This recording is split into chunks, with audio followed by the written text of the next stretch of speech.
Assalamualaikum warahmatullahi wabarakatuh. My name is Muhammad Ibn Abdul Karim. My matrix number is CN190145. So now I will present about the level 37, which is chiller. So for the introduction of the chiller is a machine that removes heat from a liquid coolant via a vapor compression, adsorption, refrigeration, or adsorption refrigeration cycles. And vapor compression chiller may use in any of a number of different type of compressor. Most common today are the hermetic screws, semi-hermetic screw, or centrifugal compressor. The selection of the chiller is important according to the suitability based on the application of the process.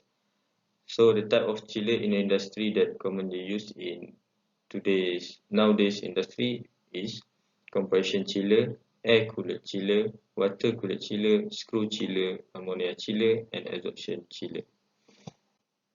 So the objective of this practical is to identify the operation system of the chiller, to analyze the parameter that related with chiller, and the last one is to calculate the electrical energy used in the chiller room. So the theory of the chiller is chiller works on the principle of vapor compression or vapor adsorption. Chiller use a vapor compression mechanical refrigeration system that connects to the process water system through a device called a evaporator. Refrigerant circulate through an evaporator, compressor, condenser, and expansion device of a chiller that shown in figure below. So the procedure of the practical is first wear a personal protective equipment PPE, including safety boot and safety helmet. Next, read the instruction sheet before conducting the experiment, and check the compressor either it is run or not. Next is check the safety valve whether it is function or not. Check the filter dry condition. Then the strategic plan is made to conduct the practical, and the type of chiller used in biodiesel pilot plant is identified. And next, the specification of the chiller is noted down, and the equipment is start up and run for a moment. The speed of the motor is recorded using the digital tachometer, and the equipment is shut down after gather all the data. And the last one is the efficiency and the electrical energy cost for chiller are analyzed. So for the observation of this practical is the chiller is remove heats and dehumidifies the air at the specific temperature by using refrigerant. The chiller starting temperature was at 31 degrees Celsius at the first runs, and then the temperature of the chiller was at 20 degrees Celsius after 10-minute runs, and the power consumption for the chiller was 3 kilowatt, and the speed of the motor in the operation can be identified using the digital tachometer. So this is the result of this experiments, which is the formula to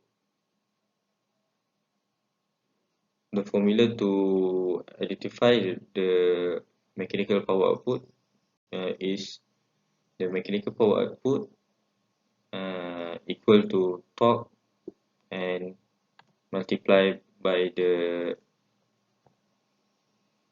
RPM and multiplied by 2 pi over 60.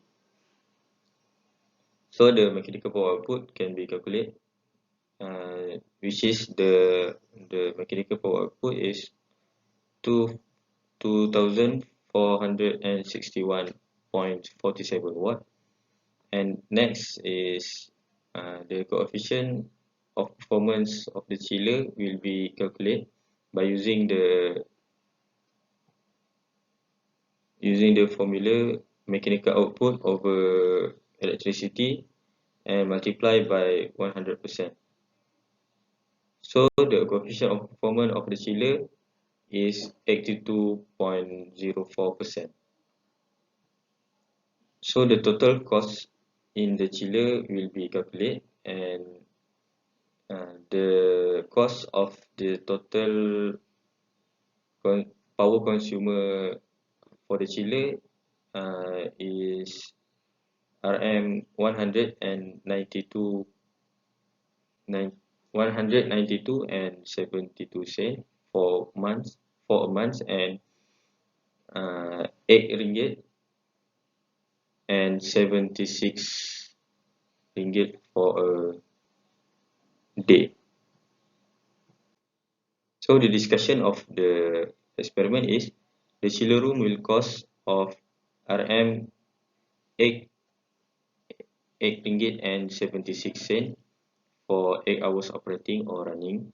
One of the machine that this chiller is one of the machine that consume a huge amount of electrical energy in by diesel power plant, and the power output for the chiller was 2.462 kilowatt, and the efficiency recorded for the chiller was 82.05%. So the conclusion of this experiment is student able to identify the operation system of the chiller, and the student also have done practice to have more understanding about the chiller operating system and gain more knowledge about the parameter of the chiller, such as the power of the chiller and others. And the last one is to student able to understand about the power consuming for electrical device and component and its cost. That's all for me. Thank you.